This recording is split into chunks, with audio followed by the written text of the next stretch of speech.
আমি তো ভালো হয়ে যাবো। আমাকে যখন কোনো অবৈধ কোনো জিনিস যদি আমার কাছে পায়, তাহলে আপনারা সবাই লাগিয়ে আমাকে উৎখাত করতে যা যা প্রয়োজন আপনারা করবেন। আমার এতে কোনো দুঃখ নাই, কিন্তু আমাকে যখন বিনা দোষে নিয়ে যাবে, তখন আপনার এলাকাবাসী যদি আমাকে সহযোগিতা না করেন, তাহলে আমি একা বাঁচবো করে। এরপর আমি রিক্সা ভ্যান চালাবো, অটো চালাবো না, এগুলো বিক্রি করবো না। এগুলো যদি পাই, এলাকাবাসী যে শাস্তি যায় আমি মাথা পাইতে নেবো। আমরা এখানে যারা সবাই উপস্থিত আছি, আসলে এই পারানা আমাদের গ্রামটা বিগত দিনে মথুরাপুর গ্রামের একটা ঐতিহ্য এবং মথুরাপুর গ্রামের একটা আদর্শ ছিল, যে আদর্শটা ইতিমধ্যে নষ্ট হয়ে গেছে। এই পাড়া বললে ভুল হবে, এই সাইডে আছে, ওই সাইডে আছে, বিভিন্ন জায়গায় এত পরিমাণ মাদক বিক্রি হয় যা ভাষায় প্রকাশ করার মতো না।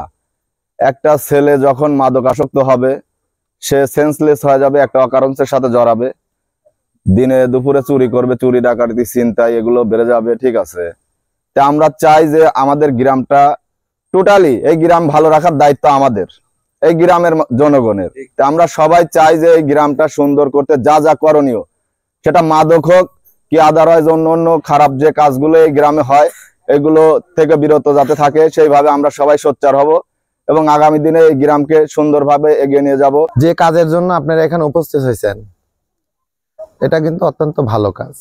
তবে যে কাজটা আমরা করি না কেন, আগে আমার ভালো হইতে হবে, তাই না? যদি আমি ভালো না হই, আমি আপনাকে যতই ভালো হইতে বলে, কিন্তু ভালো হয় কিন্তু লাভ নেই। এই গ্রামটা আমাদের, আমার না আমাদের। আজকে এই গ্রামে ভুল মানুষ করে, আমরা কিন্তু এর চেয়ে বড় পদক্ষেপ নিতে পারতাম না। একজনের ধরাই দিতে পারতাম, একটা আর্থিকভাবে ক্ষতিগ্রস্ত করতে পারতাম, আমরা তা চাই না। কারণ এই গ্রামে আমরা জন্ম নিয়েছি, সবাই সবার সুখে দুঃখে পাশে থাকবো। আমরা চেষ্টা করব যারা খারাপ পথে আছে তাদেরকে ভালো করার।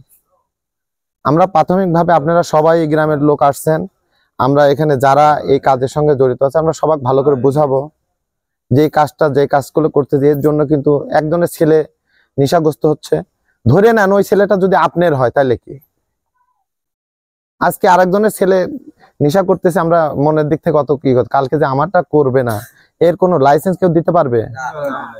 আপনারা জানেন, গত 3-4 দিন আগে আমার এখানে এসপি সার্কেল আসছিল, একটা প্রোগ্রাম ছিল, আমি ওই খেলার মাধ্যমে প্রোগ্রামটা করছি।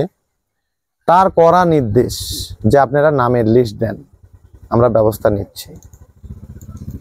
আমরা কিন্তু এই যে আজকের যে অবস্থান, আমরা যদি লিস্ট দিতাম তাহলে এগুলো থাকতো, কিন্তু আমরা চাই না। এখানে যারাই আছে, আমি নাম মেনশন করতে চাই না, আমরা চাবো তাদেরকে আমরা বুঝাইতে, যেগুলো বাদ দিয়ে দেন, এটা বাদ দিয়ে দেন। এই গ্রামে সকাল হলে যে পরিমাণ বাইরের ছেলেরা গাড়ি ঘোড়া নিয়ে ঢোকে, এই গ্রামের মা বোনেরও রিক্স হয়ে দাঁড়াইছে। চুলার উপর কিছু থাকতে পারতেছে না, হারায় যাচ্ছে, অমুক হারায় যাচ্ছে।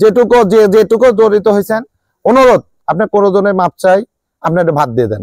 আজকে আসলে মূলত গ্রামবাসীর আয়োজনে যেহেতু আজকে এখানে বসা, সেই মূলত উদ্দেশ্য হলো আমরা মাদকের বিরুদ্ধে আমরা একমত।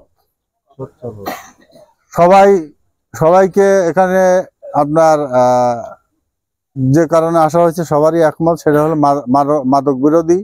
আমরা মাদক বিরোধী সমাজ চাই, আমরা মাদক বিরোধী মহল্লা চাই, আমরা মাদক বিরোধী গ্রাম চাই, অর্থাৎ আমরা মাদক বিরোধী সারা বাংলাদেশ চাই। আমরা সবাই সুন্দরভাবে সুস্থভাবে বাঁচতে চাই। মাদক এমন একটা জিনিস, এই সেবনে যারা পড়ছে, যে পরিবারটা পড়ছে, যে ছেলে পড়ছে, তার পরিবারটা ধ্বংস, এটা আমার চোখের সামনেই দেখতেছি। এর জন্য আমার সবার প্রতি অনুরোধ থাকবে, ভাই, আমরা গ্রামবাসী সবাই সবার আত্মীয় প্রতিবেশী। সর্বশেষ কথা হলো, আমরা গ্রামবাসী, আমরা প্রতিবেশী।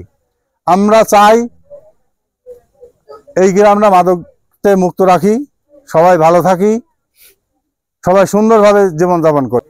এই মথুরাপুর 3 নম্বর ওয়ার্ডবাসী আজকে মাদক বিরোধী, মাদক বন্ধের দাবিতে আমরা এই গ্রামবাসীর উদ্যোগে আজকে একত্রিত হয়েছি। এর জন্য মহান রাব্বুল আলামিনের প্রতি লাখো কোটি শুকরিয়া আদায় করি। আমার একটি কথা, আমরা মাদক ব্যবসায়িক যারা এই 3 নম্বর ওয়ার্ডে আছে, তারা আজকের থেকে নিজে থেকেই মাদক বিক্রি বন্ধ করবে এই প্রতিশ্রুতি দিয়েছে। আমরা তাদের পাশে থাকব, আর আমরা মাদক মথুরাপুর 3 নম্বর ওয়ার্ডে কোনো যত খারাপ কাজ আছে যদি কেউ করে, আমরা এই গ্রামবাসী প্রতিরোধ করব। আমরা নিজেরা ভালো হব এবং যারা খারাপ ব্যক্তি আছে তাদেরকে বুঝায়া ভালো পথে আনতে যত সহযোগিতা করতে হয় আমরা তাদের সাথে সহযোগিতা দিয়ে তাদেরকে ভালো বানাবো।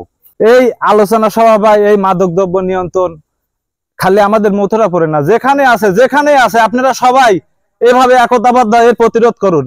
অনেক জায়গা থেকে লোক এসে চা খায়, আমাকে বলে যে আপনার বাড়ি কোথায়, আমি বলি যে আমার বাড়ি কলাপাড়া। কালকের আগের দিনকে একটা কোন খিদিরপুরের এই সাইডের একটা লোক আইছিল, ও বলতেছে কলাপাড়া না হিরণপাড়া।